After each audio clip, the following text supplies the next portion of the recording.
Halo, jumpa lagi dengan saya Chandra Nathanael. Di video sebelumnya teman-teman semua sudah lihat unboxing dari Hybrew 10A. Di video unboxing sempat saya announce bahwa rencananya mau belinya tipe yang 10A Plus, tapi yang datang 10A saja tanpa plus. Bedanya apa? Yang saya sempat bilang bedanya di portafilter. Ini lebih woody gitu ya. Kalau ini kan pegangan hitam solid warnanya, dan kalau yang plus kalau tidak salah coraknya kayu. Anyway, ini memang ketidaktelitian saya pada saat memilih barangnya. Kita ulas yang 10A saja Hybrew-nya. Belum pernah dinyalakan, tapi water tanknya sudah saya isi air di belakang. Kita sekarang nyalakan. Oke. Ada beep 1 detik pada saat ada power. Kita coba nyalakan terlebih dahulu. Sambil heating, ada beberapa feature yang menarik yang teman-teman perlu ketahui. Karena saya juga baru pertama nyalakan bersama dengan teman-teman semua. Jadi ada cara untuk mengatur suhunya. Yang mana kita bisa mengatur Fahrenheit atau Celsius. Bagaimana merubahnya? Kita tekan tombol on off dengan tombol gambar single espresso selama 2 detik. Kita coba tes. Ya, sudah ada indikator demikian. Nah, ini berubah ke Fahrenheit. Nah, begitu kita tekan lagi, ini indikatornya kembali ke Celsius. Jadi satu-satu kita bahas. Video ini akan menjadi video yang sedikit panjang, atau bahkan panjang buat teman-teman semua. Saya berharap bisa membagikan informasi yang diinginkan oleh teman-teman semua. Saat ini dia ada indikator atau display 90 derajat Celsius. Defaultnya. Bagaimana kalau kita mau 93 derajat Celsius? Bagaimana mengatur suhunya? Tekan gambar single espresso dan double espresso. Tekan 2 bersamaan. Selama kira-kira 2 detik. Layar displaynya blinking. Untuk menaikkan dan turunkan suhunya, pencet yang single atau gambar yang double. Masing-masing pada saat ditekan akan berubah sebanyak 1 derajat. Nah, ini 93 derajat Celsius, 94, 95. Paling panas hanya bisa brew sepanas dengan suhu 95 derajat Celsius. Dan cold brew-nya juga bisa dilakukan dengan suhu 25 derajat Celsius. Menarik ya? Jadi 90, 91, 92, 93, 94, 95, dan 25 derajat Celsius. Dalam case ini saya ingin brewing di 93 derajat Celsius. Ini prosesnya sudah mulai proses heating, kira-kira 1-2 menit. Untuk pembahasan tamping sambil menunggu mesin panas, saya sudah ukur dengan kaliper tempernya, diameternya 58. Nah, buat saya, biasanya saya menggunakan temper additional, temper yang teman-teman sudah tahu ya. Ini diameternya lebih lebar sedikit, 58,5. Jadi beda 0,5. Sehingga tidak ada sisa-sisa bubuk kopi yang tidak terpress atau tertamping. Tempernya beratnya 345,7 gram. Kalau dibandingkan dengan temper yang saya miliki 600, setengahnya memang, tapi oke ya. Bagaimana dengan portafilternya? Ini sudah default terpasang double dose-nya ya. Saya tekan dulu, tadi sudah dibersihkan. Berapa berat portafilternya?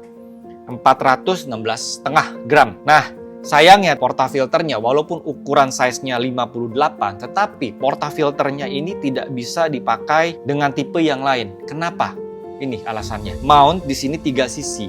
Sedangkan yang profesional use biasanya hanya 2 di kiri kanan. Ini portafilter yang biasanya saya punya. Ada perbedaannya, teman-teman bisa lihat. Portafilter umum tidak dapat digunakan di mesin espresso Hybrew ini. Hanya bisa khusus bawaannya.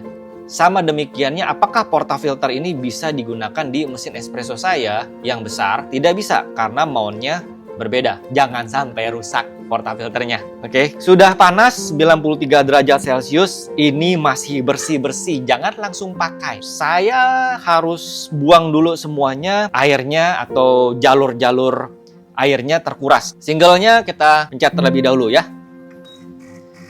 Ada bunyi dan blinking.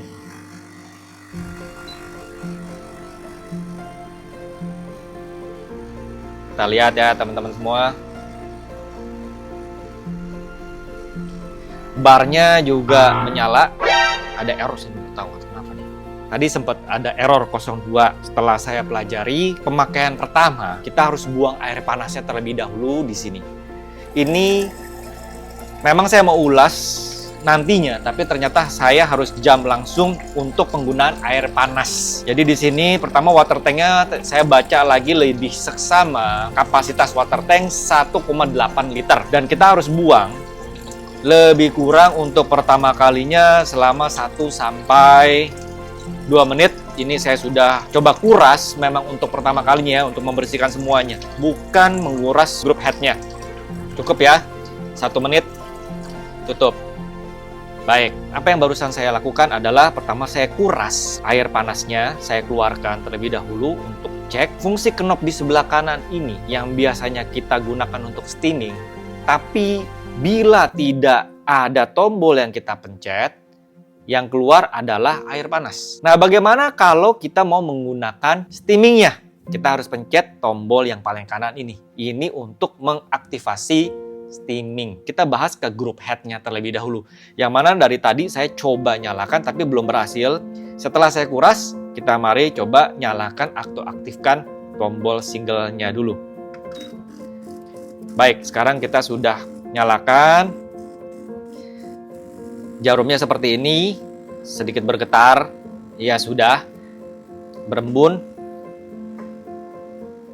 Berapa lama, berapa detik kita coba nyalakan aja. Singlenya lebih kurang 15 detik secara default. Walaupun kita bisa program, saya nyalakan secara default saja. Ada bunyi beep 2 kali, artinya selesai mesin espresso ini. Yang kedua, kita coba aktifkan double shoot. Cat lagi ya. Sama. Berapa detik, kita belum ukur berapa mili cairan yang keluar secara default dari mesin ini. Kita biarkan saja dulu. Tadi 15 detik ya, yang pertama. Yang kedua, kita lihat apakah sama durasinya. Melebihi 15 detik. 23 atau 22 detik dia sudah stop. Oh, settingannya sampai 30 detik teman-teman semua. Walaupun airnya berhenti di 22 detik. Coba kita tekan lama, selama kira-kira 2 detik. Ada blinking. Ini tertera 70. Kalau mau diturunkan dia per 5 kelipatannya. 65, 60. Tuh ya teman-teman semua. Kita coba defaultnya terlebih dahulu saja. Saya belum tahu berapa mili, apakah benar-benar nanti yang keluar double espressonya ini 70 mili juga atau tidak. Kita buktikan. Gramasi saya menggunakan gramasi yang biasanya saya pakai Beats-nya, pakai portafilter ini. Kita timbang terlebih dahulu ya, gramasinya ke 18. Untuk double shoot-nya, rekomendasi dari mesin atau dari buku manual itu 17-19 gram. Untuk singlenya, referensinya adalah 10-12 gram. Kita langsung ke 18 tengah-tengahnya saja. Kita tamping menggunakan tamping bawaan dari Hybrew-nya itu sendiri. Nggak ada distribusi, nggak ada apa. Langsung aja kita temp. Agak kelihatan. Nah, baik. Ada sisa-sisa pinggir-pinggir yang tidak tertekan. Ini kalau bawaan dari temper yang kita gunakan Hybrew punya. Kita ukur volumetriknya berapa banyak yang dibutuhkan.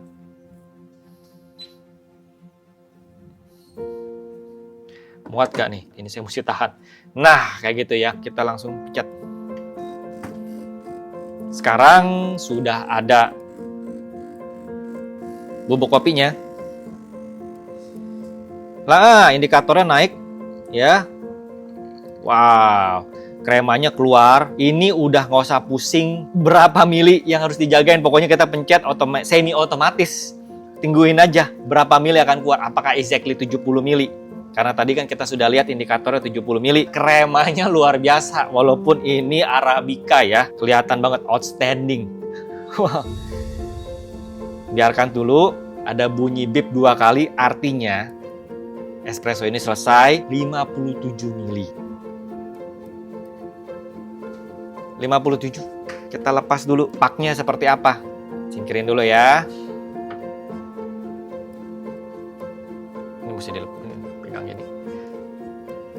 Ya. Ini pakai kayak begini nih. Nah, teman-teman udah lihat tadi kita gimana praktekkan double espresso, double shot. Saya mau coba sedikit gimana rasanya untuk rasa di 93 derajat Celcius 57 mili.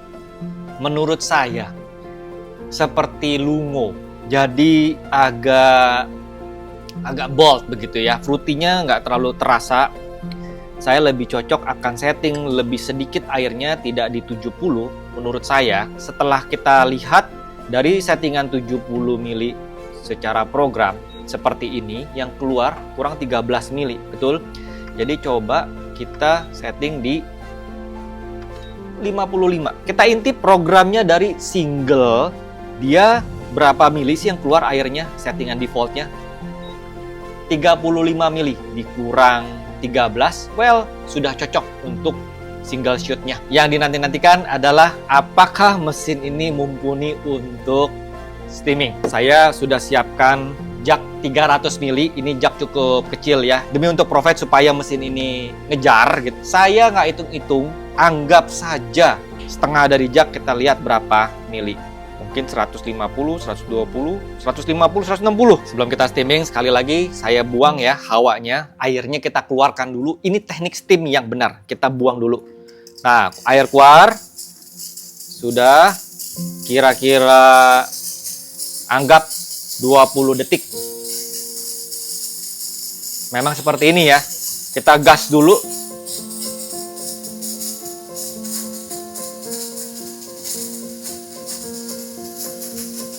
Oke, langsung kita mulai ya.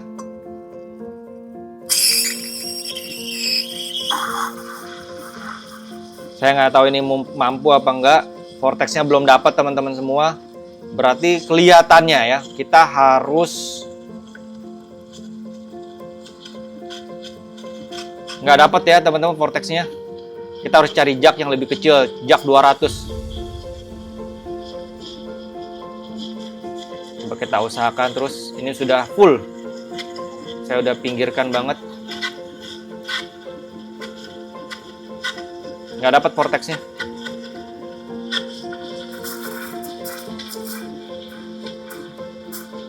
Terus saya udah coba bikin ya. Udah panasnya, udah cukup panas.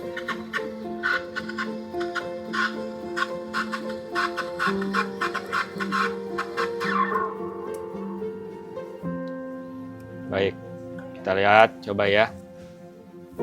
Tuh ya, silky gak? Let's try. Kita coba flash dulu ya, supaya nggak mampet.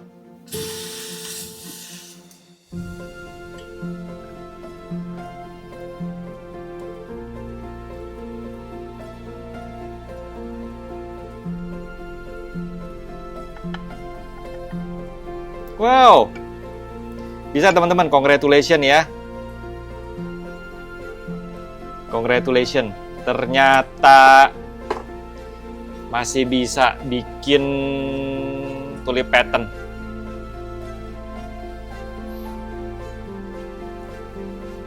Emang agak bubbling, tapi bisa banget bukan semuanya ya.